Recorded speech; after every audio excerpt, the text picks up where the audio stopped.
Je commence par un rappel de la dernière fois, très court.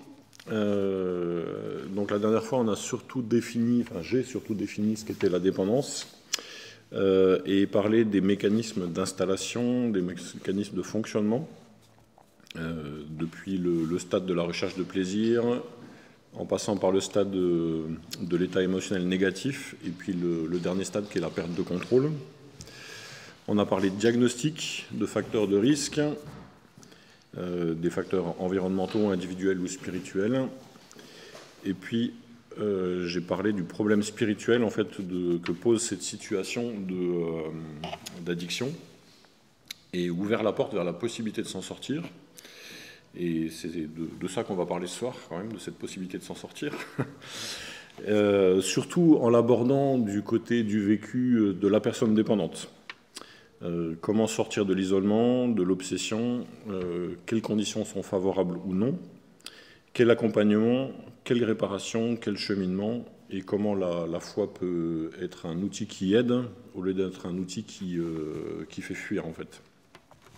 Alors je voulais juste revenir sur le paradoxe spirituel ou le problème spirituel qui est posé par l'addiction.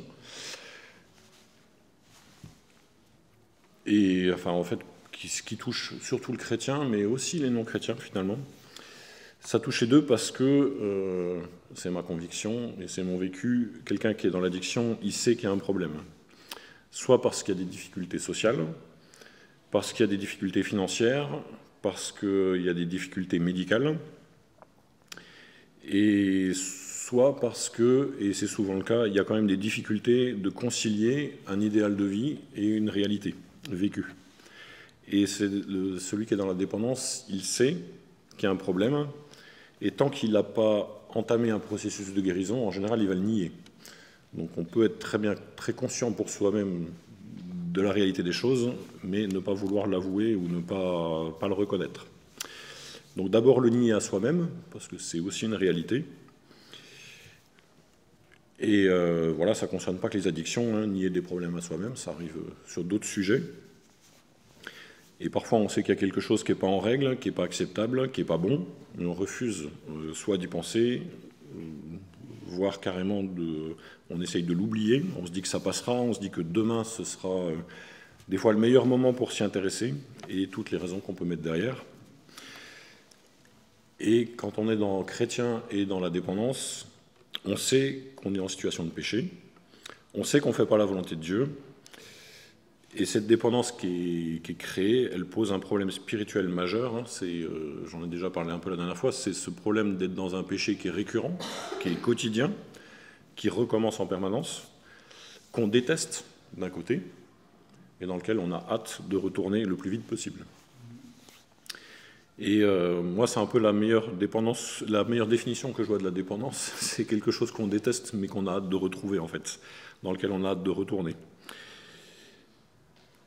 Et quand on a honte d'une situation, la réaction la plus évidente et la plus naturelle, c'est de ne pas en parler, de ne pas le dire, de ne pas l'avouer, ni aux autres ni à soi-même, et de se réfugier en fait d'encore plus dans l'addiction, parce que ça permet d'oublier, ça permet de déconnecter. Et alors il y a une espèce de guerre intérieure hein, qui est vécue, qui est permanente, parce qu'il y a cette impossibilité de résister. Et de l'autre côté, il y a l'idéal de foi, qui est quand même poursuivi. Et cette tension interne, elle est déchirante. Et il n'y a vraiment rien qui l'apaise. Jamais. On peut des fois que déconnecter pour quelques heures, mais il n'y a rien qui l'apaise. Et l'Église, dans ce cas-là, peut souvent être, et je ne dis pas que c'est toujours le cas, au contraire, mais elle peut souvent être une usine à culpabilité et à vaine promesse.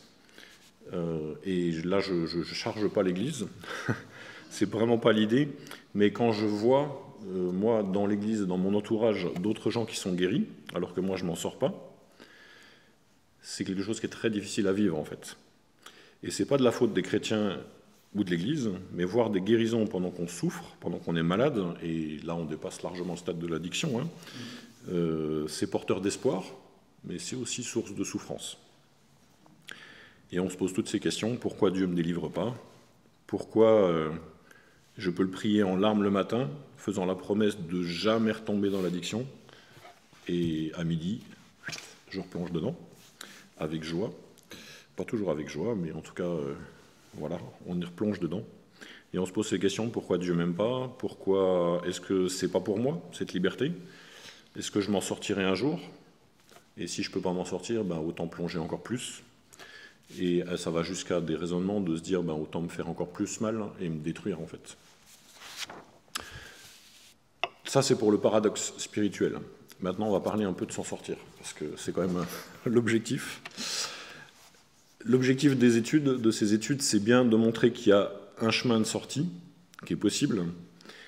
Et je vais me concentrer sur le chemin par lequel on doit penser et on doit passer, à mon sens. Voilà, ça reste mon avis, il n'y a pas que mon avis dedans. Et dans la troisième session, on abordera plutôt le vécu de l'entourage et des accompagnants, et le cheminement de l'entourage. Parce que eux aussi ont besoin d'un cheminement pour sortir d'un tas de réflexes et d'un tas de manières de vivre. Mais je veux vraiment séparer les deux. Alors, deux choses avant d'aborder cette sortie. La première, c'est que ce que je vais dire est beaucoup basé sur les 12 étapes du programme des Alcooliques Anonymes, mais de plein d'autres programmes aussi. Il y a beaucoup de programmes qui existent, et j'ai essayé de faire une synthèse des différents types d'accompagnement, parce que je trouve qu'il y en a qui sont très complémentaires et pertinents, et tout n'est pas complet dans chaque programme. Et la deuxième, en parlant de complémentarité, j'ai essayé de faire sortir à chaque fois, dans chaque étape, le travail qui doit être, pour moi aussi, mené, alors d'abord par la personne qui est dans la dépendance, et ça, on ne peut pas faire le travail à la place de celui qui est dedans, c'est un fait, mais il faut être accompagné sur au moins 3 types de suivi spécifiques. Le suivi médical, qu'il soit médical physique ou psychologique, il y a un suivi médical. Le physique n'est pas toujours nécessaire, ça dépend de l'état de dépendance. Le psychologique, il est indispensable. Petit aparté là-dessus, le suivi psychologique, ça peut être quelque chose qui est mené en relation d'aide, par exemple. Ce n'est pas forcément par un addictologue ou un psychologue, tout dépend aussi de ce qui est nécessaire de faire. Il y a un suivi spirituel qui est nécessaire et un suivi social. Et j'en reparlerai un peu pour essayer de définir un peu ça. Alors la première étape, et voilà, ça ne reste que des étapes, et j'expliquerai un peu au fur et à mesure, à pas toujours tout prendre au pied de la lettre, et surtout pas dans l'ordre, ou en tout cas pas systématiquement dans l'ordre avec des étapes qui se terminent. La première étape, c'est admettre que j'ai perdu la maîtrise de ma vie. Et à chaque fois, j'ai un passage clé qui va avec. Donc là, c'est Romains 7, verset 18. « Car je sais que le bien n'habite pas en moi, c'est-à-dire dans ce que je suis par nature. Vouloir le bien est à ma portée, mais non l'accomplir. » Dans quasiment tous les cas de dépendance, j'ai dit quasiment tous, je laisse la porte à ce qu'il y ait des cas où ce ne soit pas ça, on cherche à fuir quelque chose. On cherche à fuir une douleur, physique ou psychologique, consciente ou inconsciente. Et celui qui est dans la dépendance doit réaliser que c'est vraiment un dérivatif et un palliatif. C'est tenter d'engourdir des blessures pour arrêter de ressentir la douleur. Et c'est nettement plus simple que de rentrer dans le processus de réparer la blessure. C'est plus simple de l'anesthésier que de la réparer.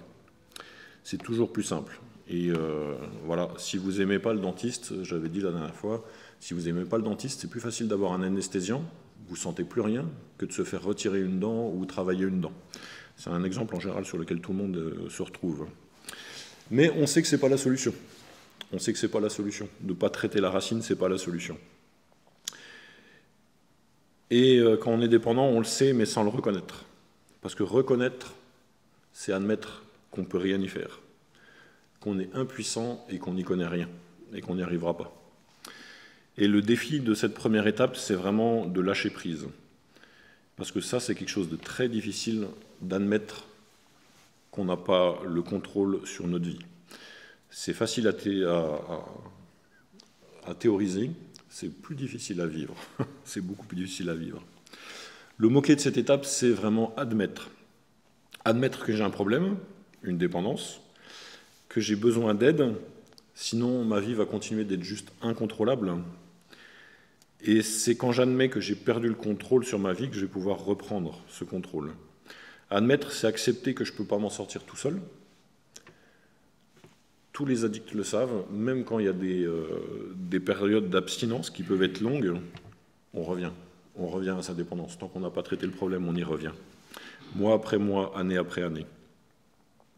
Le premier pas, c'est d'abandonner l'idée de maîtriser, de dominer, et faire le constat que la dépendance est plus forte et qu'elle me tient en esclavage. Et ça, c'est vraiment pas un aveu facile à se faire à soi-même. Et je vous ai mis quelques passages de référence qui sont dans les notes et qui seront disponibles. La première phase, elle est indispensable parce que si j'admets pas mon impuissance, je ne peux pas passer à la deuxième. Et la deuxième, c'est chercher de l'aide au bon endroit. Et je vous l'ai dit, et je le répète, le bon endroit pour moi, il est triple. C'est une aide spirituelle, une aide médicale et une aide sociale. La deuxième étape, c'est donc chercher de l'aide. D'un point de vue spirituel, le point central, c'est d'arriver à croire à nouveau que Dieu est plus puissant que moi. Parce que ça, c'est quelque chose qu'on évacue. On le sait, on le sait en théorie, mais de là à s'y soumettre et de le croire, c'est encore autre chose. Et surtout, de croire qu'il est plus puissant que moi, mais qu'il est quand même concerné par ce qui se passe dans ma vie. Le passage clé, c'est Philippiens 2, verset 13, « Car c'est Dieu lui-même qui agit en vous pour produire à la fois le vouloir et le faire conformément à son projet plein d'amour. » D'un point de vue social, le point central, c'est de croire qu'il y a une possibilité de soin. Parce qu'honnêtement, il y a un moment où on n'y croit pas. Un soin physique, si besoin, un soin psychologique. Et d'un point de vue social, c'est croire que dans mon entourage, il y a des gens qui peuvent m'aimer suffisamment pour ne pas en avoir ras-le-bol et m'accompagner encore. Croire qu'elles ne vont pas être déçues et me tourner le dos si elles ne le savent pas, parce qu'il y a des addictions qu'on peut cacher. Croire qu'elles peuvent encore nous faire confiance quand elles le savent, parce qu'elles ont été tellement de fois déçues que c'est compliqué de refaire confiance. Et ce sujet de l'accompagnement, je vous ai dit, on le traitera la prochaine fois, parce que c'est vraiment un sujet à lui seul. Le défi de cette phase de chercher de l'aide, c'est considérer vraiment qu'il y a une possibilité. C'est envisager qu'il y a une possibilité. Parce qu'on est partagé entre le doute et l'espoir. Parce qu'il y a la réalité de la dépendance, et il y a toujours l'idéal de vie. Et les deux, c'est vraiment un tiraillement terrible. Et dans cette étape, on va commencer à répondre à des questions de la colère contre Dieu, du manque de confiance, du doute, de la peur. Et le problème, ce n'est pas Dieu, mais c'est vraiment cette liberté qui nous a donné, et ce qu'on en a fait surtout. Et on va se confronter à plein de choses. Et dans la liberté, par exemple, nos parents n'ont peut-être pas joué leur rôle, c'est pas la faute de Dieu. Notre famille peut être dysfonctionnelle, c'est toujours pas la faute de Dieu. Mon boulot peut être stressant, c'est toujours pas la faute de Dieu, etc., etc., etc.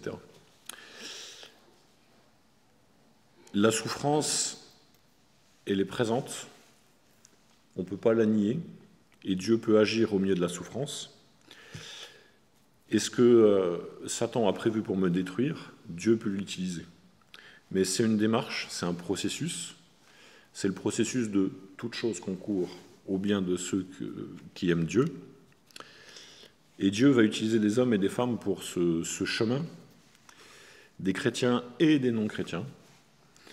Ce qui est certain, c'est que l'aide extérieure et humaine est un pas qui n'est pas négociable. Ce n'est pas possible de s'en sortir sans chercher cette aide humaine. Pas seulement l'aide humaine, mais il faut aussi de l'aide humaine. Parce que c'est le fait de rencontrer et de commencer à chercher de l'aide, en fait, c'est la première expression orale de la reconnaissance de mon impuissance et du besoin d'aide. Et ça, psychologiquement, ça joue un grand rôle. De la première fois d'arriver à exprimer qu'on a besoin d'aide. Matthieu 19, 26, Jésus les regarda et leur dit « Cela est impossible aux hommes, mais à Dieu tout est possible. » Ces deux premières étapes, comme toutes les autres, c'est des processus. Il n'y a aucun moment... Alors si, chercher de l'aide, il y a un moment où on se dit « ça c'est fait », parce que j'ai demandé de l'aide. Mais se décider, jusqu'au moment de franchir la porte, honnêtement, on n'est pas sûr qu'on ait décidé.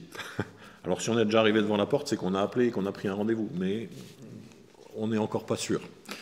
Et c'est vraiment des processus, ça prend du temps. Et il y a vraiment cette deuxième étape qui est marquée par des événements ponctuels. La première fois, et ça vous vous en rappelez, la première fois que vous en parlez à un soutien spirituel, la première fois que vous en parlez à un addictologue, la première fois que vous le reconnaissez devant un proche, il y a des gens qui le savent, il y a des gens qui ne le savent pas, ils ne savent pas toujours pourquoi vous êtes là, dans quelle profondeur c'est, mais la première fois que vous le dites, c'est des choses qui restent. Et ça, c'est vraiment des pierres à garder aussi dans nos vies. La troisième étape, quand on a cherché de l'aide, c'est de commencer à confier. Confier, c'est bête, mais le constat du besoin d'aide, faire la démarche de demander de l'aide, si vous dites rien, ça ne sert à rien. Si on ne confie pas, ça ne sert à rien. D'un point de vue spirituel, il faut commencer à se soumettre à Dieu et lui redonner le contrôle, ou en tout cas la volonté de lui redonner le contrôle dans ma vie. Romains 12, verset 1, « Je vous invite donc, frères, à cause de cette immense bonté de Dieu, à lui offrir votre corps comme un sacrifice vivant, saint et qui plaise à Dieu. Ce sera là de votre part un culte spirituel. » Et Proverbe 3, verset 5, « Mets ta confiance en l'Éternel de tout ton cœur. » Et la suite, je ne l'ai pas mise là. « Et ne te repose pas sur ta propre intelligence. Cherche à connaître sa volonté pour tout ce que tu entreprends, et il te conduira sur le droit chemin. » D'un point de vue médical, il faut se confier aux professionnels. D'un point de vue social, il faut se confier et commencer à s'ouvrir honnêtement à des gens de son entourage. On pourrait croire des fois que la première ouverture facilite les autres. C'est vrai pour certaines. C'est beaucoup plus facile de parler à un professionnel qui ne vous connaît pas que d'en parler à un proche qui sait. Le défi de la phase, c'est vraiment de se confier. Et c'est à cette étape que la majorité des gens s'enferment dans les dépendances. Parce que remettre le contrôle des grandes et des petites choses de nos vies, c'est compliqué. L'addiction, quelle qu'elle soit, elle enferme. Et on ne sait plus où on peut s'abandonner. Elle enferme parce que vous essayez de la cacher. On essaye de la cacher. Donc elle se vit en secret. Et elle enferme dans le secret. Et passer cette barrière du secret, c'est quelque chose de compliqué. On ne sait pas ou on ne sait même plus dire la vérité, en fait. On vit dans le mensonge en permanence. On cache, on dissimule, on masque, on transforme, on tord la réalité. Alors se confier honnêtement, que ce soit à Dieu ou aux hommes, ce n'est pas quelque chose de simple. Et c'est l'expérience de la confiance avec le temps. Pour les accompagnants, il faut aider cette personne à se confier. Et il faut l'aider à confier certaines choses à Dieu, même des fois petites, pour pouvoir retrouver, pour que Dieu puisse aussi nous prouver sa fidélité et son amour, pour qu'on puisse de plus en plus se confier. Et il faut donner surtout beaucoup de temps, accompagner petit à petit, pour qu'on puisse se confier. Le mot-clé, c'est la soumission. Et je ne me soumets pas à Dieu parce qu'il en a besoin, mais je me soumets à Dieu parce que moi, j'en ai besoin. Je ne me confie pas à un addictologue parce qu'il en a besoin. Alors, ça lui procure un salaire s'il me reçoit, mais ce n'est pas son besoin. C'est moi qui en ai besoin. Et ça, c'est c'est des choses qui sont difficiles à réaliser. Psaume 34, verset 9, « Goûtez et constatez que l'Éternel est bon, oui, heureux l'homme qui trouve son refuge en lui. » Ces passages bibliques sont extrêmement difficiles à vivre, hein, mais vraiment. Parce que, alors moi, en tout cas pour ma part, j'ai conçu trouver un refuge comme être arrivé. Dans mon imagination, quand on est en pleine tempête et qu'on arrive au refuge, ça y est, tout est fini. Quand on y réfléchit un peu, le refuge est loin d'être la fin, c'est le début de beaucoup de choses. Parce que quand on arrive dans un refuge en pleine tempête, on est trempé, on peut être plein de boue, on est frigorifié, on peut avoir faim, être apeuré. Et quand on arrive dans le refuge, quand on a passé la porte, on ne devient pas sec tout d'un coup, on n'est pas rassasié tout d'un coup, on n'est pas réchauffé tout d'un coup, on n'est pas réconforté en une seconde. Ça prend du temps. Ça prend du temps. Se confier et se soumettre ne fait pas disparaître l'addiction. Elle est toujours là. Et ça, c'est quelque chose qui est difficile dans l'équilibre parce que, ok, on arrive en présence de Dieu. On arrive en présence d'un professionnel. Mais on y arrive avec son péché intact. On y arrive avec sa dépendance intacte. On est au contact médical avec toutes ces dérives intactes. On est au contact social avec sa dépendance intacte, quotidienne. Et je ne sais pas pour vous, j'imagine que vous fonctionnez comme moi. Si vous allez chez le médecin, c'est pas parce que vous êtes guéri. Si je suis guéri, avant d'aller chez le médecin, j'annule mon rendez-vous. Quand je franchis la porte du médecin, je ne suis jamais guéri. Ils sont nuls, ces médecins. Quand je m'approche de Dieu, si je suis sans péché, je peux annuler mon rendez-vous. Hein. Ce n'est pas la peine d'y aller. Par contre, si on est pécheur, on est au bon endroit. La phase suivante, c'est la phase de l'inventaire. La phase de l'inventaire, j'ai besoin d'être brutalement honnête avec moi-même. J'ai admis, j'ai cherché de l'aide, j'ai commencé à confier. Et là, il faut que je sois honnête. Lamentation 3, verset 40, « Considérons notre conduite, examinons-la, puis revenons à l'Éternel. » La différence entre confier et faire l'inventaire, c'est que faire l'inventaire, c'est vraiment cette idée de ne pas chercher à blâmer la cause. Quand je confie, je vais confier des causes, souvent. Je vais commencer par donner plein de raisons. Et là, je passe dans la phase où la responsabilité, c'est la mienne. Ça, c'est quelque chose de très compliqué aussi. Jérémie, dans un passage de Jérémie, il est dit « Les pères ont mangé des raisins et les dents de leurs fils ont grincé », ce qui veut dire que ce que les pères ont fait, les enfants en ont subi la conséquence.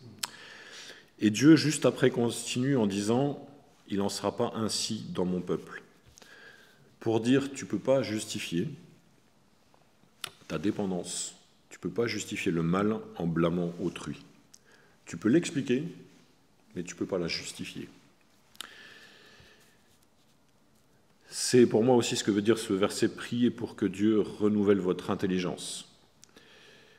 Les dépendances sont là pour trouver rapidement une solution à un inconfort, à une souffrance, à une difficulté, à une tension, sans renouveler la compréhension. Et sans renouveler cette compréhension, c'est impossible de s'en sortir. Et il faut être renouvelé pour admettre qu'un problème est à traiter et pour comprendre les racines profondes. Le but de l'inventaire, c'est de découvrir les endroits blessés pour pouvoir entrer dans une guérison et pas pour blâmer les causes de la blessure.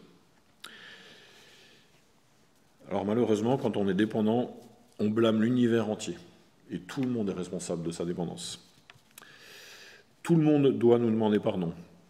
Notre famille, notre Église, le pays, la nation, le monde, l'univers, Dieu. Dieu devrait nous demander pardon parce que je suis victime. Mais ça ne marche pas comme ça. Tu es victime peut-être, mais tu es responsable de ce que tu vas en faire. Pour cheminer, il faut pouvoir comprendre mon environnement, voir l'effet que ça a eu sur moi, Il faut pouvoir expliquer d'où vient la souffrance pour pouvoir en sortir. Quand je prends conscience, il y a beaucoup de colère qui émerge. Et il y a aussi des périodes de deuil, parce qu'il y a des choses qu'il faut abandonner. Il faut qu'il y ait une libération émotionnelle pour accéder au soulagement et réaliser que la dépendance dans laquelle je suis n'est pas la réponse, la bonne réponse. Alors il faut regarder en face ce qui fait mal, il faut l'accepter, il faut pleurer dessus, ça soulage. C'est ce que Jésus a fait, hein. Il a pleuré plusieurs fois, et il aurait pu faire autrement. Pour changer de comportement, il faut créer un nouveau chemin, un nouveau sillon. C'est pour ça que c'est très très difficile, parce que ça revient à changer des réflexes émotionnels qui sont tellement profonds qu'ils sont devenus inconscients. Et quand on s'aperçoit que notre réaction n'est pas logique, c'est un signe qu'un sillon a été creusé entre une émotion et un comportement. Et c'est vraiment un sillon de dépendance. Une émotion arrive, dépendance, consommation. Le défi de la 4e étape, c'est de s'examiner, examiner les faits, examiner nos comportements et notre compréhension de nous-mêmes, notre interprétation des faits et les conclusions qu'on en a tirées. Ça, c'est un processus qui va durer longtemps. C'est celui qui dure peut-être le plus longtemps. Parce que tout le monde dans nos vies, ce n'est pas les faits qui ont le plus de poids, c'est comment on les a interprétés. On a tous entendu des histoires sur des gens qui ont survécu à des génocides. Il y en a qui s'en sortent très bien. Il y en a qui arrivent à rebondir et à s'en sortir. Et il y en a pour qui c'est difficile toute leur vie et ça va plomber toute leur vie. La différence entre les deux, ce n'est pas les faits. C'est la réaction face aux faits. Et je prends cet exemple volontairement parce que c'est vraiment pas un exemple facile sur lequel on peut donner des leçons. J'ai accès, quand je suis chrétien, à la parole de Dieu, et elle m'aide à discerner ma manière de penser les faits. Est-ce que je me base sur ce que Dieu dit de moi, ou est-ce que je me base sur ce que je crois de moi? J'ai accès à cette parole qui est à la force de Dieu, qui va m'aider à faire remonter des choses à la surface. Et là, clairement, le suivi psychologique va aider aussi beaucoup à faire remonter des choses à la surface. Mais il faut aussi que je sois convaincu que ce qui remonte à la surface, c'est aussi ma nature de pécheur qui a transformé des choses dans une mauvaise compréhension ou un mauvais vécu. Et ça va m'aider à trouver des vraies solutions à mon passé. Et j'ai besoin d'être restauré vraiment pour discerner des choses à transformer. Les faits sont objectifs et les interprétations sont toujours subjectives. Et c'est quelque chose qui est difficile d'avoir en tête aussi, parce que la conclusion de tout ça, elle est déterminée par ma propre interprétation. Quand on fait une thérapie, il n'y a rien qui peut faire changer les faits. On ne peut pas travailler sur les faits. Alors on peut avoir de la colère pour les faits, on peut avoir de la rancœur, de la rancune, on peut avoir plein de choses, mais on ne peut rien y faire. C'est la seule chose à laquelle on ne peut rien faire. Par contre, on peut changer l'interprétation et la construction qu'on a fait par-dessus. Et là, il faut arriver à comprendre cette force qu'il y a derrière les interprétations, parce que c'est une force qui peut être destructrice ou qui peut être une force de construction. Et c'est là qu'on doit reconnaître qu'on est responsable de nos actions et de nos émotions. Nier, c'est le pire ennemi, parce que ça me garde dans la dépendance. Je ne peux plus nier. À cette phase-là, je ne peux plus nier.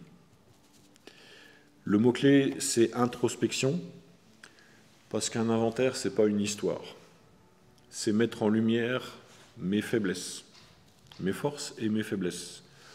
En général, dans une histoire, on met en relief beaucoup les forces. Mais là, on met en relief nos forces et nos faiblesses. Et ça me permet de voir ce que je n'ai pas envie d'admettre. et c'est Dieu qui peut mettre en lumière les choses. Dans l'inventaire, il y a aussi, je l'ai dit, toutes ces forces que Dieu nous montre. L'inventaire, c'est affronter ma personnalité et voir où je dérape. Voir où je vais déraper et commencer à bâtir des garde-fous.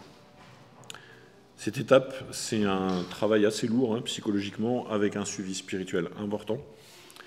Comprendre les racines, modifier l'interprétation, c'est quelque chose de difficile. Le psaume 139, verset 23, « Sonde-moi, ô Dieu, pénètre mon cœur, examine-moi et pénètre les pensées qui me bouleversent. Considère si je suis le chemin du mal et dirige-moi sur la voie de l'éternité. » L'étape suivante, c'est confesser. Parce que j'ai fait l'inventaire, j'ai fait la liste de ce que j'ai mal interprété, de la colère que j'ai sortie des événements et qui parfois sont anodins. C'est toutes mes constructions bancales. Et quand je m'aperçois que ma réaction n'est pas logique, pardon, je suis en train de me perdre, quand j'ai mis la main sur mes émotions et mes interprétations, je peux commencer à confesser mes torts. Pour ma part, l'interprétation de beaucoup de petits gestes, de paroles anodines, comme des gestes et des paroles de rejet. Il suffisait plein de fois qu'il y ait un aléa dans ma vie, ma femme peut en témoigner, mais des tout petits aléas, vraiment des fois des tout petits.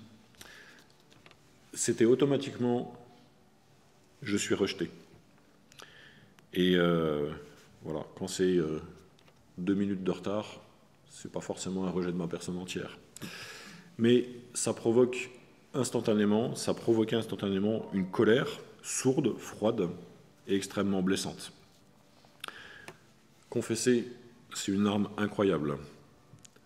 Confesser à un autre, pas seulement à Dieu, se confesser aussi à soi-même, c'est un concept un peu bizarre, mais des choses, de les dire à haute voix, ça aide à aller plus loin dans le cerveau. Mais confesser vraiment la difficulté de son problème, ça a une force incroyable. Et c'est le début de la restauration. Le passage clé, Jacques 5, verset 16, « Confessez vos péchés les uns aux autres et priez les uns pour les autres, afin que vous soyez guéris. Quand un juste prie, sa prière a une grande efficacité. » Le défi, c'est d'avouer. Avouer, parce que seulement le dire à Dieu ne suffit pas. Dieu, il sait déjà tout. On sait se l'admettre à soi. On pense qu'on va s'aider soi-même. Les 3 volets du suivi, mais vraiment les 3 volets, le spirituel, le social et le médical, sont des lieux de confession.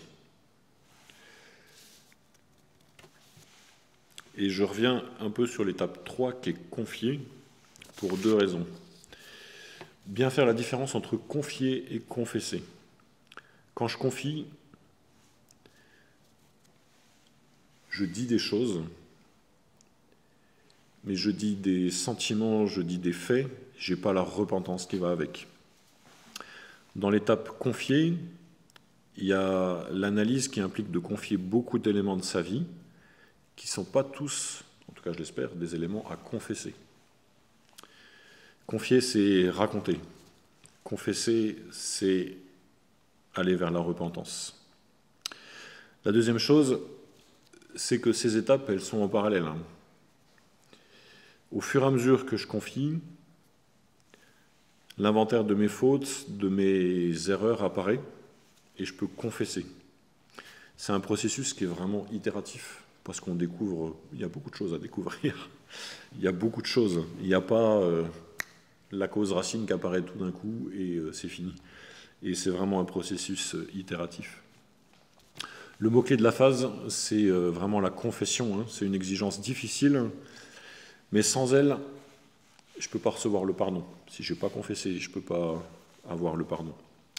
On ne confesse pas nos péchés pour Dieu uniquement, et on ne les confesse pas pour lui, mais pour recevoir sa grâce et sa miséricorde. C'est une étape où on se sent vraiment vulnérable, mais se confesser à autrui, c'est dire à l'autre qui je suis vraiment. C'est confesser qu'on est humain. Et en passage clé, Proverbe 28, 13, j'ai découvert ce passage et j'aime beaucoup. Celui qui cache ses fautes ne prospérera pas.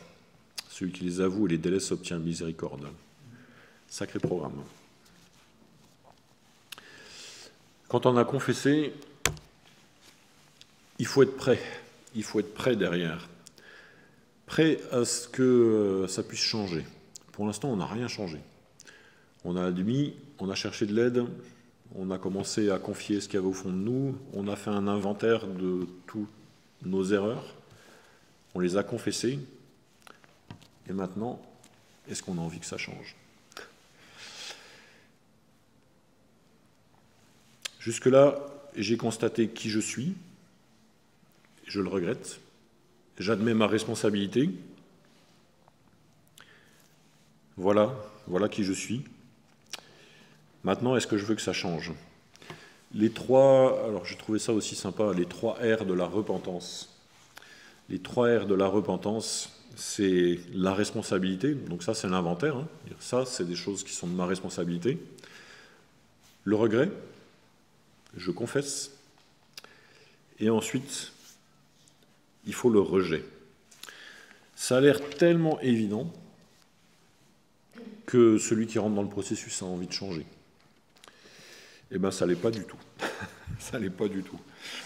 Parce qu'on peut savoir intellectuellement que nos raisonnements sont faussés, on peut savoir qu'ils nous mènent à la douleur, on peut savoir que cette douleur nous mène à vouloir nous anesthésier, sans pour autant vouloir en changer. C'est probablement une des phases où j'ai le plus de mal, parce que je n'aime pas du tout l'idée de m'abandonner au changement. Quand on travaille sur des faits, donc des actes qu'on menait à des interprétations, qu'on menait à des conclusions, en fait, on travaille à tout ce qui a construit notre vie. Alors pas tout, forcément, mais une grande partie de ce qui a construit nos vies. Et une partie de mes constructions psychiques m'ont mené à l'addiction, mais une partie, les mêmes constructions psychiques, ou les mêmes bases, m'ont conduit aussi à être qui je suis en tant que père, en tant que mari, en tant qu'homme, en tant que professionnel, etc. C'est indissociable. Il y a beaucoup de choses, les mêmes racines conduisent à plusieurs constructions différentes. Mes valeurs, elles se sont construites sur des raisonnements, et pour moi, un sens de la justice assez exacerbé, un sens du devoir,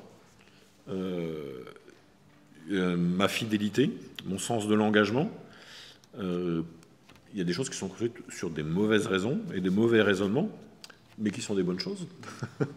Et se dire, est-ce que j'ai vraiment envie de remettre tout ça en cause ?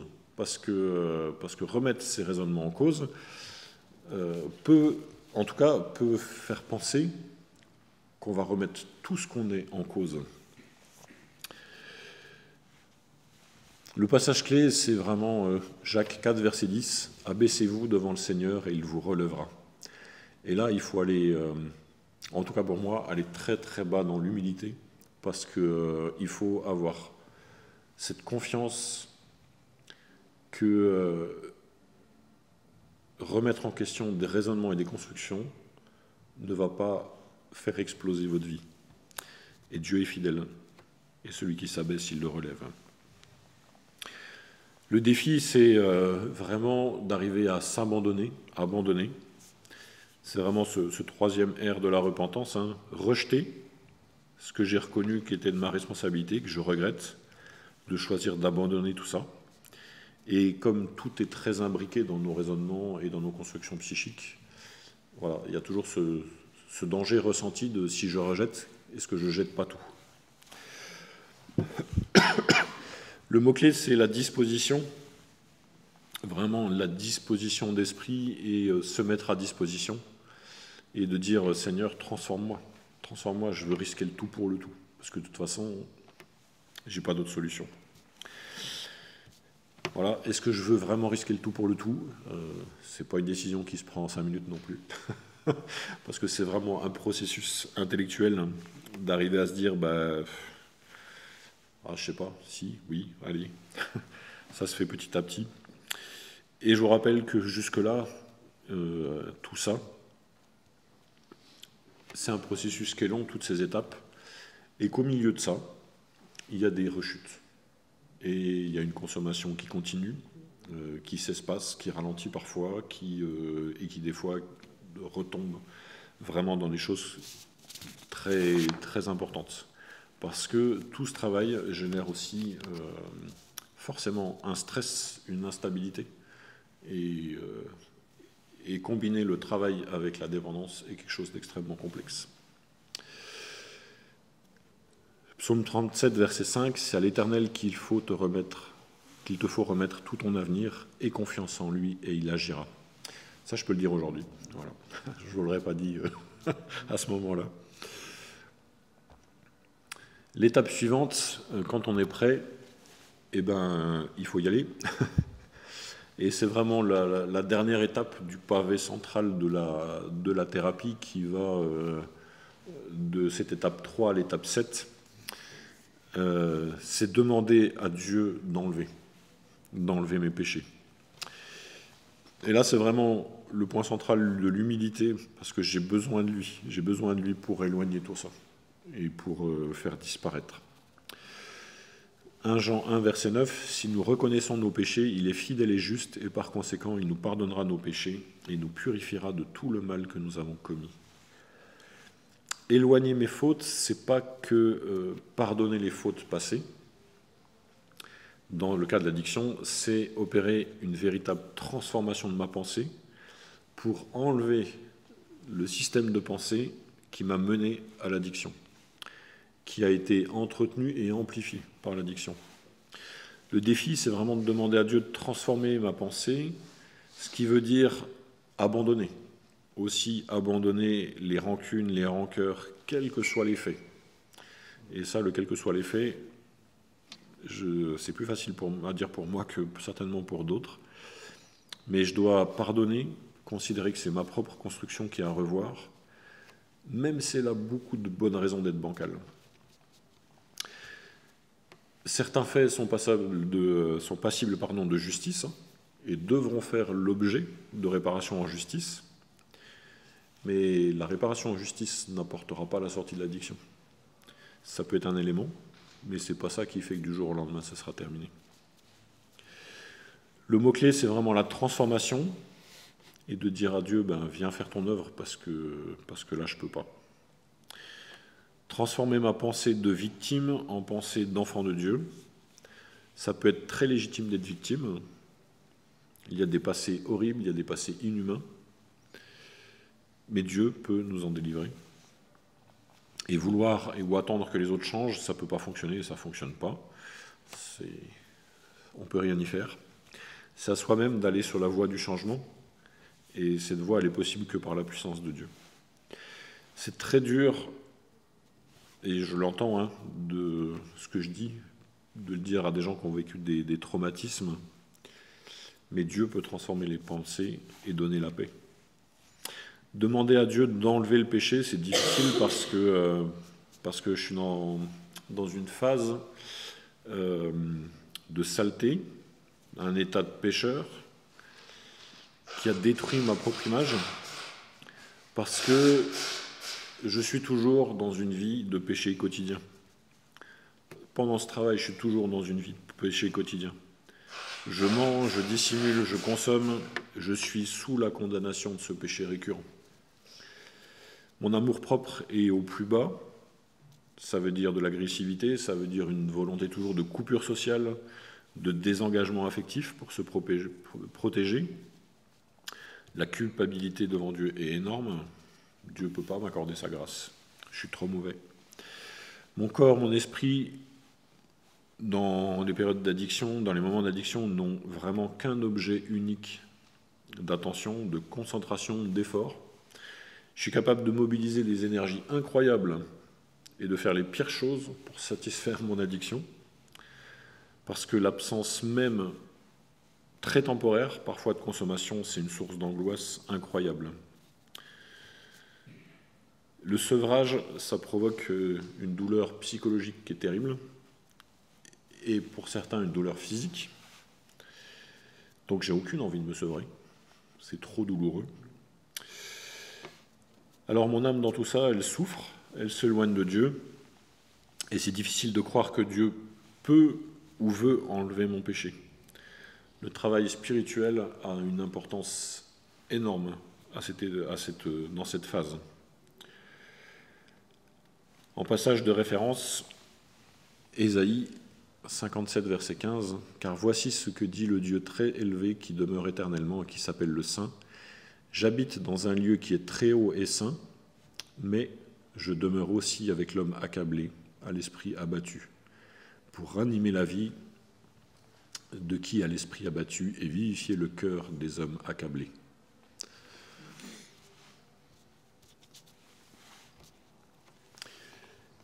Une fois que ce cœur de thérapie est fait ou en cours, parce qu'on est toujours dans des choses itératives et qui sont aussi concomitantes, la phase suivante, c'est commencer à faire une liste. La liste des personnes. La liste des personnes. Parce qu'on a souvent reporté la responsabilité sur Dieu et sur les autres, avec beaucoup de colère. Du mal, du coup, a été fait aux autres. Du mal a été fait à Dieu.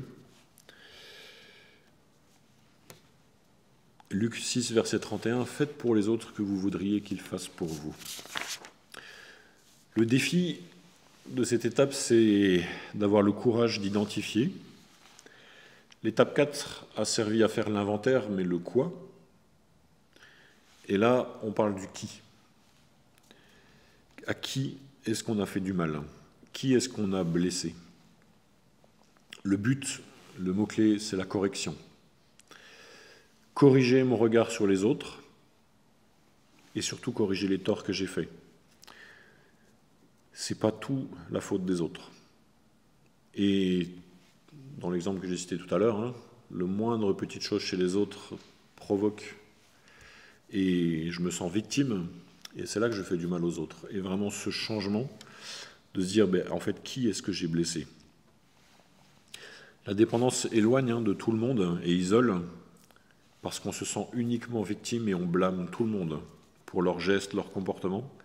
C'est rarement en groupe qu'on devient dépendant, c'est toujours seul, ça isole. La dépendance est égoïste et là il s'agit de reconnaître le mal qu'on a fait pour pouvoir faire amende honorable pour guérir. Alors il y a deux axes de travail importants, le travail psychologique, pour comprendre la part de responsabilité et que nous sommes maintenant les seuls acteurs de la réparation, et le travail spirituel, parce que si on est les seuls acteurs de la réparation, la grâce de Dieu est le meilleur moyen, le seul moyen d'en être acteur réellement. Et puis, selon les dysfonctionnements passés et vécus, il y a des liens spirituels forts qui sont à rompre. Le passage de référence, Colossiens 3, verset 13, « Supportez-vous les uns les autres, et si l'un d'entre vous a quelque chose à reprocher à un autre, pardonnez-vous mutuellement. Le Seigneur vous a pardonné, vous aussi pardonnez-vous de la même manière. » Quand on a fait cette liste, il faut aller à l'étape suivante, il faut réparer. Forcément, sinon la liste, elle ne sert pas à grand-chose. Le point central, c'est de passer à l'acte. Voilà, je prends ma liste et je m'y mets. Alors ça, c'est quelque chose pour lequel il faut du courage, mais surtout du discernement. parce que il faut savoir le faire au bon moment, de la bonne manière. Le passage Matthieu 5, versets 23 et 24. « Si donc au moment de présenter ton offrande devant l'autel, tu te souviens que ton frère a quelque chose contre toi, laisse là ton offrande devant l'autel et va d'abord te réconcilier avec ton frère. puis tu reviendras présenter ton offrande. Le défi, c'est vraiment réparer ce qui est réparable. Il y a des choses qui ne le sont pas. Il y a des situations qui ne sont pas réversibles et pas réparables. Et il y a vraiment plusieurs manières de le faire. Deux que j'ai envie de relever, c'est vraiment de le faire directement. Tout ce qui est exprimé en direct, oralement, est toujours mieux, parce que c'est plus... Enfin, ça permet un échange, en tout cas, ça permet un dialogue. Mais ce n'est pas toujours possible. Donc, dans ces cas-là, le faire de manière indirecte, en écrivant. Quand la communication est coupée ou que le mal est tellement important que c'est juste pas possible de l'aborder directement, c'est une manière aussi de faire.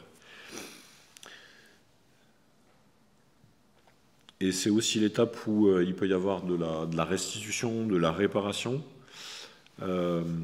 Plusieurs choses, hein, parce que on peut pas, il ne faut pas le faire que vis-à-vis des vivants. C'est un peu bizarre de dire ça, mais quand quelqu'un est décédé, on peut aussi vraiment en parler à d'autres dans la confession et reconnaître le mal qu'on a fait à d'autres. Alors ça a son utilité. On peut aussi utiliser la technique de la chaise vide, hein, de parler à quelqu'un en imaginant qu'il soit là. Ça aide à sortir et à mettre les choses aussi en ordre. Voilà, il y en a qui préfèrent taper dans un sac de boxe pour évacuer des choses aussi. Et évidemment, tout le monde ne peut pas être affronté dans ces moments-là. S'il y a eu des abus, par exemple, c'est pas quelque chose qu'il faut affronter. Il y a des conséquences qui ne sont pas simples à accompagner. Le mot-clé, parce que je vous l'ai dit, hein, quand il y a eu des abus ou il y a des choses qui sont passibles de justice, et c'est ainsi à la justice de s'en occuper. Je déconseille fortement, dans le cas d'abus, en fait, de chercher le pardon sans réparation. Parce que l'abuseur votre abuseur est peut-être l'abuseur de quelqu'un d'autre aussi, et etc. Donc il faut aussi qu'il y ait cette partie de justice derrière. Ça n'empêchera pas le pardon, mais il ne faut pas oublier la justice. Et aller affronter quelqu'un qui vous a abusé n'est pas forcément une bonne idée en direct. Le mot-clé, c'est la réconciliation dans la mesure du possible. Et là, l'aide de Dieu est précieuse, hein, parce que c'est pas facile à aborder. Et on en parlera dans la 3e session, mais les gens qui ont été blessés, c'est pas facile d'accepter le pardon et de faire confiance. C'est légitime. Ça demande du courage, hein, parce que des gens n'accepteront pas le pardon, la demande de pardon. C'est possible, mais il y a un moment, c'est plus de votre ressort non plus. L'autre peut rester en colère. C'est aussi dur à dire, mais quand on a fait notre part, on a fait notre part. Et on peut se dégager de la colère. Je peux témoigner de la présence de l'aide de Dieu personnellement dans cette réconciliation. Dieu m'a fait croiser une personne que j'ai blessée sur un chemin de montagne. Et le chemin était trop étroit pour pouvoir faire demi-tour ou se cacher. Donc il y a des clins d'œil comme ça. Voilà. Et on a pu échanger et le pardon a été accordé rapidement derrière. Voilà. Dieu peut aussi préparer les choses. Là, on ne sait pas comment le faire. Cette étape nécessite de demander pardon, hein, pardon à Dieu, pardon à ceux qu'on a offensés, offrir le pardon à ceux qui nous ont offensés aussi.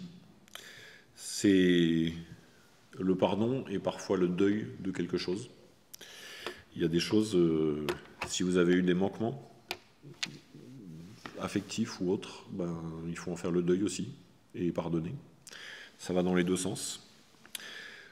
C'est aussi un pardon à soi-même parce que il y a beaucoup de choses dans lesquelles on s'inflige des blessures dans l'indépendance. Et il faut aussi arriver à se pardonner à soi-même.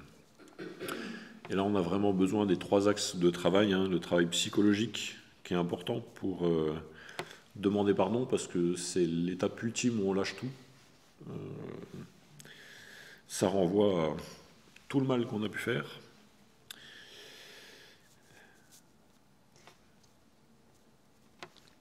Et voilà, c'est plus que la liste qu'on a pu établir. Ben, cette fois-ci, il faut le faire à l'oral, à l'écrit quand on ne peut pas. Mais voilà, ça demande un travail psychologique important. Un travail spirituel parce qu'il faut réparer la relation aussi avec Dieu. Celui qu'on a accusé de ne pas agir, de nous abandonner. En fait, on doit nous restaurer notre aspect de la relation et notre compréhension de qui est Dieu. Parce que on l'a enfermé dans des cases et on a besoin de restaurer cette partie-là. Et le lien social bienveillant, évidemment, parce que demander pardon, c'est une des choses les plus difficiles. Je pense vraiment que c'est la chose la plus difficile à faire, souvent, pour les hommes. Et c'est tellement plus simple quand le pardon est accordé, ou en tout cas quand la demande est accueillie. Et ce ne sera pas toujours le cas. Ce ne sera pas toujours le cas. Le passage de référence dans Hébreux 12, c'est pourquoi nous aussi qui sommes entourés d'une telle foule de témoins, débarrassons-nous de tout fardeau et du péché qui nous cerne si facilement de tous côtés, et courons avec endurance l'épreuve qui nous est proposée. Avant de passer à la 10e étape, je répète, alors c'est le risque de présenter ces étapes comme ça dans l'ordre. Je répète, on franchit des moments clés, oui et non. Il y a des étapes, toutes ces étapes là, 3 à 9, elles sont itératives et elles sont entremêlées. Un premier élément va se révéler et va révéler un autre qui est caché plus profondément, mais on a déjà avancé sur le premier élément quand le deuxième apparaît et on travaille sur le deuxième qui fait apparaître un troisième, etc. Donc c'est vraiment presque un peu de l'archéologie des fois, on y va strate par strate. On creuse petit à petit et c'est un peu voilà, ce schéma que vous voyez de... il y a des choses qui sont, voilà, il y a des choses qui peuvent être déjà à la réparation pendant que d'autres sont dans l'étape de confession, etc. Et ces étapes, elles sont vraiment liées les unes aux autres dans la réalité. Et les 3 dernières étapes, elles sont très différentes pour ça parce que c'est des étapes qui sont perpétuelles et qui ne s'arrêtent jamais. Voilà. Donc celle-là, logiquement, à un moment, on a passé par-dessus. Et ça, c'est fini et c'est réglé. Et les 3 étapes suivantes, c'est des étapes qui vont perdurer.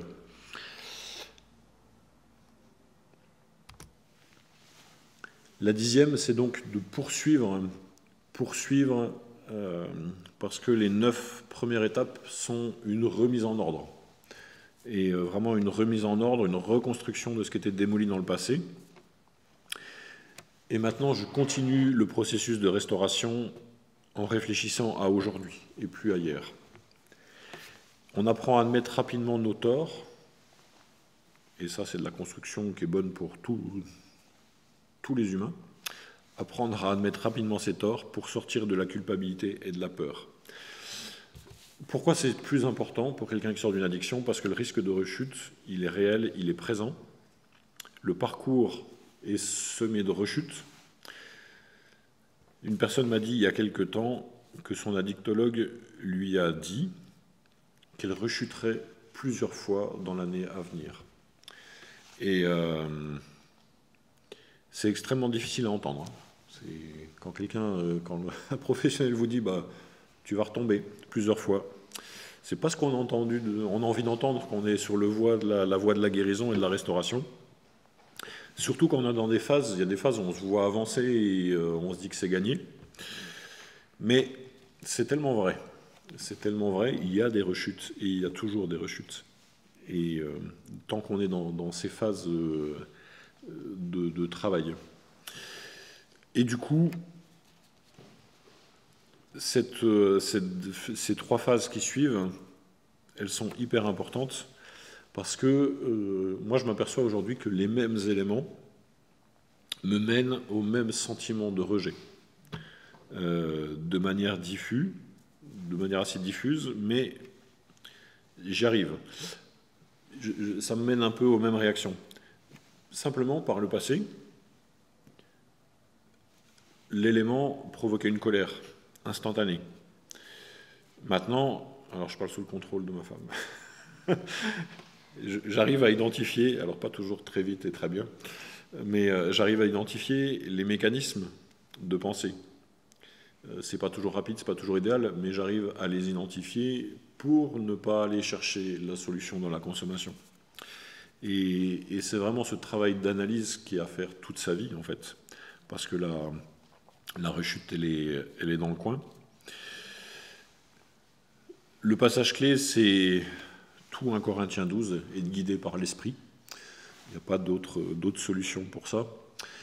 Le défi, c'est de persévérer, toujours être, j'aime bien cette expression aussi, être brutalement honnête avec soi-même.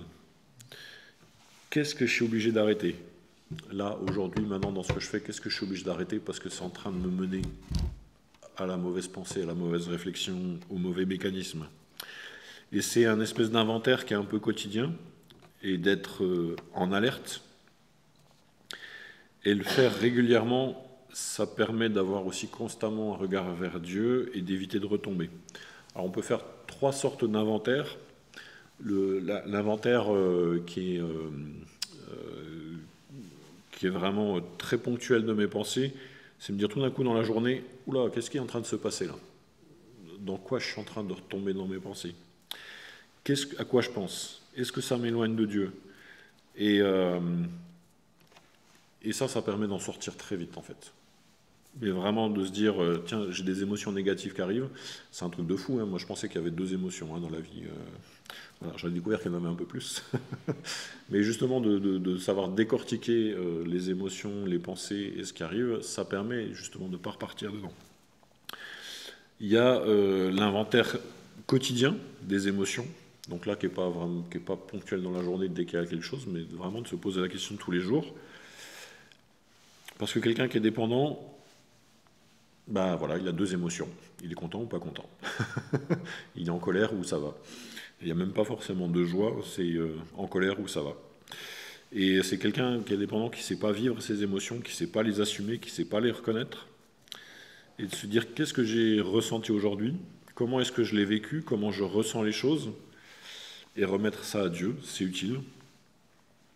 Et puis des inventaires plus périodiques, qui peuvent être 1 fois par an, 1 fois par mois. Avoir vraiment des temps de prière et de jeûne pour se sonder aussi et creuser un peu. Et le mot-clé, c'est la progression, on pourrait dire presque la sanctification. L'idée de progresser dans un processus de guérison et apprendre à vivre sans dépendance. Passage de référence, j'en ai mis plusieurs aussi, mais c'est vraiment le psaume 129 qui m'intéresse. On a labouré mon dos, on y a tracé de profonds sillons, l'Éternel est juste, et il a brisé les liens préparés par les méchants.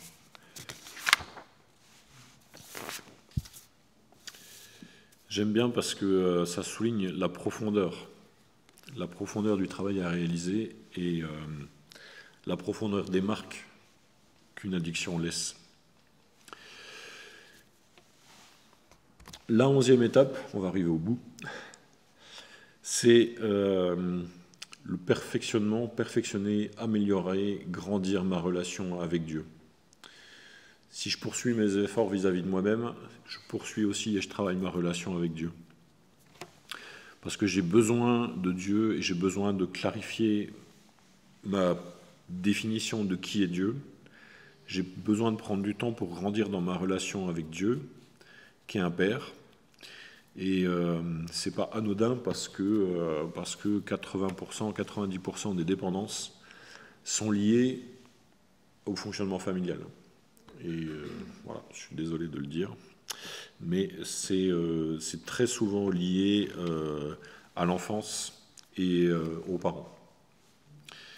Et c'est pas forcément, pour les parents, je les culpabilise tout de suite, c'est pas lié aux parents, c'est pas de la faute des parents, c'est aussi ce qu'on en a fait et comment on en a construit. Colossiens 3, verset 16, que la parole du Christ réside au milieu de vous, dans toute sa richesse, qu'elle vous inspire une pleine sagesse pour vous instruire et vous avertir les uns les autres ou pour chanter à Dieu de tout votre cœur des psaumes, des hymnes et des cantiques inspirés par l'Esprit afin d'exprimer votre reconnaissance à Dieu. Le défi, c'est de prier pour avoir accès aux réponses, pour réaliser que Dieu ne met pas la barre trop haute, mais simplement qu'il me montre ses promesses et qu'il est prêt à faire avec toi si tu restes ancré en lui. Et la prière, ça n'augmente pas la présence de Dieu, mais ça augmente ma conscience de sa présence dans ma vie. Le mot-clé, c'est la méditation, prendre du temps pour méditer, pas seulement être dans l'action et dans le faire. Il y a aussi cette parole biblique qui dit « Arrête et sache que je suis Dieu ». L'addiction, elle vient très souvent d'un mal-être, et si elle n'en vient pas, elle le crée. Tellement que la seule chose à laquelle on veut échapper en permanence, c'est de se trouver seul avec soi-même. Alors vous comprenez bien le défi de la méditation. Vous comprenez bien ce défi-là. C'est pas gagné. Même si c'est prendre du temps avec Dieu et pas seulement avec moi-même, la méditation, c'est un temps de pause, un temps de recul, et c'est tout ce qu'on redoute quand on est dans la dépendance. Parce que ça ne mène dans la dépendance qu'à des idées noires.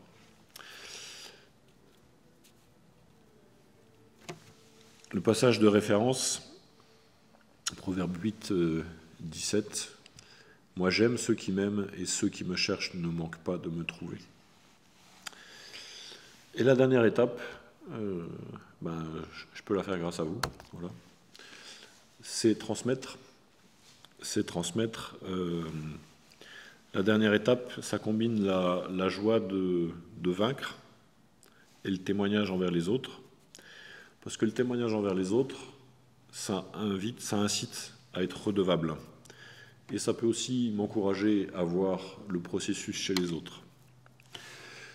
Galates 6, verset 1, « Frères, si quelqu'un s'est laissé surprendre par quelque faute, vous qui vous laissez conduire par l'esprit, ramenez-le dans le droit chemin avec un esprit de douceur.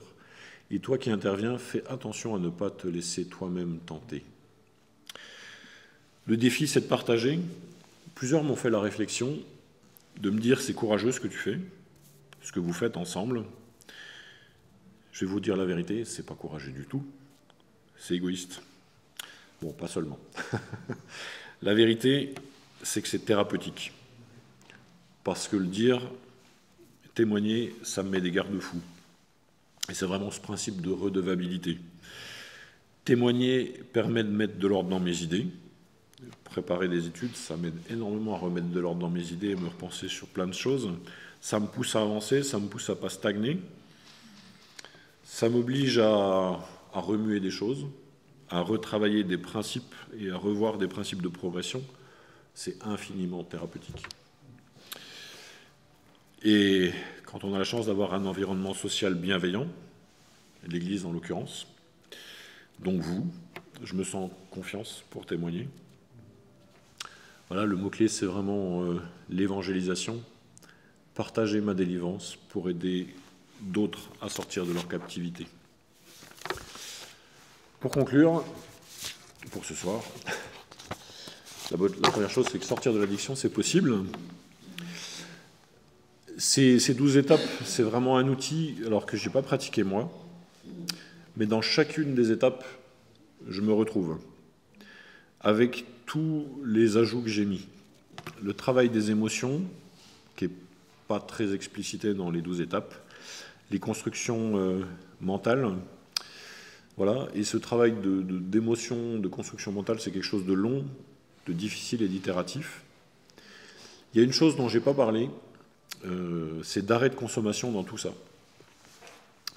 Pourquoi j'en ai pas parlé? Parce que selon les méthodes utilisées et les gens avec qui vous travaillez, c'est pas toujours un objectif. Ce qui est certain, c'est pas toujours un objectif, je peux expliquer en une seconde, c'est qu'il y a des addictologues qui vous demandent quel est votre objectif. Et l'objectif peut être de juste simplement réduire sa consommation, d'essayer de la gérer, ça peut être plein de choses. Donc il y a vraiment des objectifs très différents. Selon les méthodes utilisées, donc c'est pas toujours un objectif. Par contre, ce qui est certain, c'est que rien ne peut être réalisé sous l'effet de la consommation. Aucune séance de suivi n'aura lieu sous l'effet de consommation. Quelqu'un qui arrive et qui a pris des substances à un rendez-vous, il est mis dehors, clairement. Parce que tout bêtement, il faut une certaine disponibilité d'esprit et de réflexion pour pouvoir travailler. Et donc il faut une absence de consommation, ne serait-ce que temporaire, pour pouvoir être dans le travail en fait. Et il y a des études sérieuses là-dessus, hein. La bonne nouvelle, vraiment, c'est que la sortie de l'addiction, elle est statistiquement beaucoup plus probable quand il y a un soutien spirituel et social. Et le soutien médical, qu'il soit physique ou psychologique, clairement apporte des résultats, mais très très inférieurs à ce que peut apporter un suivi qui allie le spirituel et le social. Dieu est puissant pour délivrer, restaurer, guérir. Et restaurer, guérir, ça nécessite son intervention, et je ne le nie pas, mais aussi notre coopération. Et c'est là que ça commence à prendre du temps. C'est pour ça que ça prend du temps. Dieu pourrait faire sans nous, et tout irait plus vite, mais ce serait aussi contre nous. Sortir de la consommation, c'est progressif, je l'ai déjà un peu dit, ça signifie par moments consommer en marchant avec Dieu, d'où la nécessité d'un accompagnement spirituel, parce que c'est juste une déchirure en fait à vivre tous les jours. Mais Marc 2,17 nous dit « Les bien portants n'ont pas besoin de médecins, ce sont les malades qui en ont besoin, je ne suis pas venu appeler des justes, mais des pécheurs. » Ça, c'est un verset à garder en tête. Et la dernière chose que je voulais dire, c'est que la sortie de l'addiction, ce n'est pas un retour à l'indifférence vis-à-vis de la substance. La dépendance, elle laisse des traces. On peut en être délivré, mais la vigilance sera toujours de mise. Parce qu'il y a des choses qui sont mises en place dans notre corps aussi. Et je pense aussi tout simplement parce que le diable rôde comme un lion rugissant. Et c'est pour ça que ces 3 dernières étapes, elles sont perpétuelles. Mais quand on y réfléchit, ces 3 dernières étapes, si je reviens en arrière, qui sont poursuivre, perfectionner et transmettre, finalement, faire l'inventaire de mes torts, me rapprocher de Dieu et transmettre le message, est-ce que ce n'est pas tout simplement le processus de la vie chrétienne ? Est-ce que ce n'est pas tout simplement le processus de la vie chrétienne et la mission de tous? Voilà pour ce soir. La prochaine fois, on traitera donc le cheminement des accompagnants non traitants. Voilà, on ne va pas parler des métiers de psychologue ou de médecin, ce n'est pas l'objet, mais vraiment des accompagnements qui sont non traitants, des proches, voilà, les gens qui ne sont pas des professionnels. Donc on va parler de conjoints, d'amis, de frères, de sœurs, de groupes sociaux, et donc de l'Église, et de la place de l'Église là-dedans. Et je fais vraiment ce distinguo entre l'addict et l'entourage, parce que la place de chacun est spécifique. Et vraiment ce rôle d'accompagnant non traitant est primordial. Je vous l'ai dit, statistiquement, c'est énorme, c'est vraiment énorme. Donc on parlera du coup aussi du cheminement et des doutes et des espoirs. Des doutes et des espoirs des proches, des parents, des enfants, des conjoints qui subissent l'addiction d'un proche. Et on essaiera de comprendre quel chemin de guérison est aussi nécessaire et possible pour eux.